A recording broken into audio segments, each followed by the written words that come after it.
আসল অপরাধী ঐশীকে ধরে ফেলল উজি। সম্পূর্ণ জানতে হলে দেখতে থাকো। গল্পের শুরুতেই দেখা যায় যে উজি আর নিশা দুজনা মুখোমুখি। ঋষি তো বিশ্বাস করতে শুরুই করেছে উজিকে যেই ভয়ঙ্কর কেমিক্যালটা দেওয়া হয়েছে সেটা নিশা দিয়েছে, কিন্তু জিৎ বসু এসে সবার সামনে ক্লিয়ার করে বলে দেয় নিশা মিত্র এই কাজটা করেনি। হয়তো এখন আমাদের কাছে কোনো সলিড প্রমাণ নেই ঠিকই, কিন্তু এটা আমরা বলতেই পারি, কারণ নিশা মিত্র কখনোই এই কাজটা করতে পারে না। তবে হ্যাঁ, আমরা আসল অপরাধীকে খুঁজে বার করার চেষ্টা করে ফেলেছি। খুব তাড়াতাড়ি আসল অপরাধী ধরা পড়তে চলেছে। তখনই উজি বলে ইশারার মাধ্যমে যে আমি জানতাম দিদি কখনোই আমাকে এইভাবে ক্ষতি করতে চাইবে না আমার, তাই আমি বলছিলাম আগে থেকেই আমার দিদি কখনোই কোনো অন্যায় করেনি। এর পরেই ঐশী তখন মনে মনে ভাবে এই দিদি আর বোনকে কোনোভাবেই তো দেখছি আমি আমার বাড়ি থেকে বার করতে পারছি না, তবে এই নিশা মিত্র কোনোভাবেই ছাড় পাবে না। নিশা মিত্র ঠিক ফেঁসে যাবেই। এর মধ্যেই উজি তখন দিদিকে বলে আমি জানতাম তুই কখনোই কোনো অন্যায় করিস না, করবিও না, তুই এখন আগের থেকে অনেক ভালো হয়ে গিয়েছিস। এরপরেই নিশা মিত্র উজিকে জড়িয়ে ধরে বলে দেখ আমি তোর কোনো ক্ষতি কখনোই করতে পারি না। আমি জানি না আমি কতটা ভালো বা খারাপ, কিন্তু তোর ক্ষতি আমি কখনোই হতে দেব না, আর আমি করবও না। এরপরে শঙ্খ ঐশীকে বলে এবার কি করবে? সমস্ত কিছু তো ভেস্তে গেল, পারবে কিছু করতে? ঐশী বলে এই শোনো, নিজের মুখটাকে না বন্ধ রাখো, বেশি বাড়াবাড়ি করতে এসো না। ঠিক সেই মুহূর্তেই তখনই ঐশী বুঝতে পারে যে নিশাকে আর উজিকে এই বাড়ি থেকে বার করতে হবে। তখনই উজিকে জড়িয়ে ধরে নিশা খুবই কান্নাকাটি করতে থাকে। জিৎ বসু বলে এখন কেন কাঁদছেন বলুন তো? আপনার বোন তো ঠিক আছে, আর কয়েকটা দিন রেস্ট নিলেই ও কথা বলতে পারবে, কোনো সমস্যা হবে না।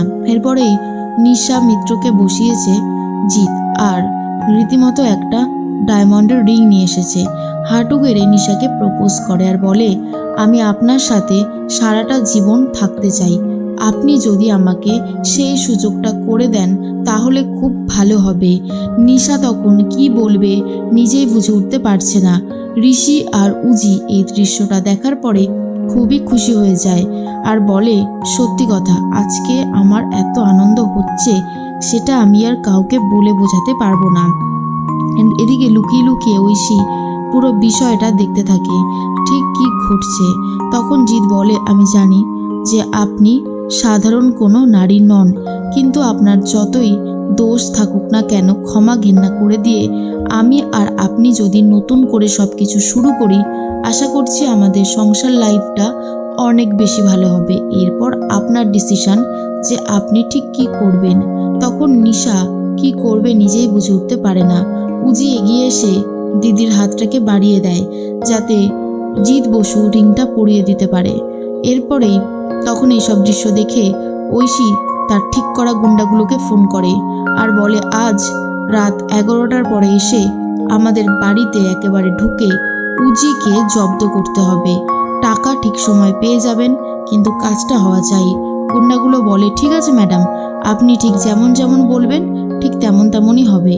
এরপর শঙ্খ বলে বাপরে, এ তো দেখছি ভালোবাসা বিনিময় হচ্ছে, একজন পুলিশ কিনা চোরের প্রেমে পড়ে গেল। তবে এদের দুর্বনের কিন্তু এলেম আছে, একজন বড় বিজনেসম্যানকে বিয়ে করে নিল আর একজন বড়সড় অফিসারকে বিয়ে করে নিচ্ছে, ভাবা যায়। তখনই ঐশী বলে চুপ করবে, কেন এই সমস্ত কথা আমার সামনে বলো, আমি এটাই বুঝে উঠতে পারি না। এরপরেই নিশাকে জিৎ বসু বলে চিন্তা করো না, সবসময় আমি তোমার পাশে থাকবো, যখন যে মুহূর্তে আমাকে তোমার দরকার পড়বে শুধু একবার বলে দিও। এর মধ্যেই বাড়ির সবাইকে ডেকেছে ঋষি আর বলে নিশাদিকে রীতিমতো বিয়ের প্রপোজাল দিয়েছে অফিসার জিৎ। এর মধ্যেই শোভাদেবী বলে বাহ, এটা খুব ভালো করেছো জিৎ, দেখো নিশা হয়তো কোনো অন্যায় করেছে, তবে ক্ষমা ঘেন্না করে দিয়ে তুমি যে ওকে মেনে নিয়েছো, আমার মনে হয় এবারে ও শুধরে যাবে, আর কোনো অপরাধমূলক কাজও করবে না, আর আমাদের উজিও দিদিকে নিয়ে বেশি চিন্তায় থাকবে না, এইটা সব থেকে ভালো হয়েছে। তখন দাদু বলে আমি তোমাদের দুজনকে আশীর্বাদ করি, সারাটা জীবন তোমরা অনেক ভালো থাকো, সুখে শান্তিতে সংসার করো। এর মধ্যেই নিশা বলে এবার আমাকে ফিরতে হবে, অনেকটাই রাত হয়ে গেছে। জিৎ তখন বলে চলুন আমি আপনাকে পৌঁছে দিয়ে আসছি, অসুবিধার কি আছে। এরপরে উজি দিদিকে নিয়ে একটু নিশ্চিন্ত হয় যে যাই হোক, দিদি যদি একবার জিৎ বসুকে বিয়ে করে আশা করছি আর কোনো সমস্যা হবে না। এরপরেই উজিকে তখন রেখে নিশা বেরিয়ে পড়ে।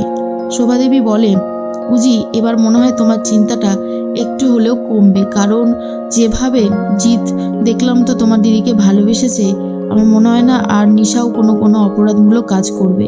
উজি তখন বলে, এটাই তো আমি চাই যে দিদি যেন সুখে শান্তিতে সংসারটা করে। অন্যদিকে জিৎ বসু চলে গেছে নিশাকে নিয়ে বাড়িতে।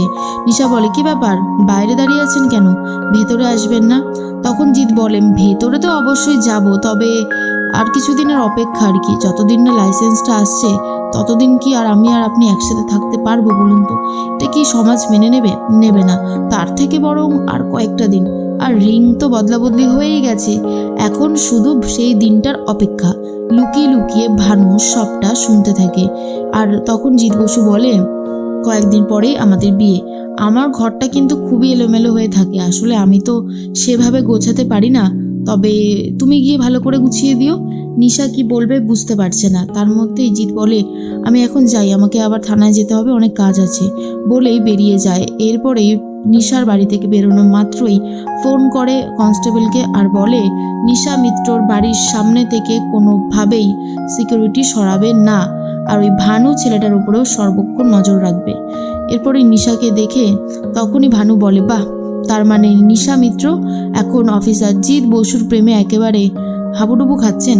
তখন নিশা বলে, আরে ভানু, তুই এসব কথা কেন বলছিস? আমি ওনার প্রেমে হাবুডুবু খাবো তো সেটা মনে হয়? কখনোই না রে। আরে জোর করে আমার হাতে আঙুলের রিং পরিয়ে দিয়েছে, তার মধ্যে উজিটা ছিল। এরপর ভানু বলে, তোর জন্য তো আমি অনেক কিছু করেছি নিশা, আজকে তুই আমাকে এইভাবে ফেলে দিতে পারলি? এই বলে নিশাকে ধরে, আর নিশা রীতিমতো অবাক হয়ে যায়।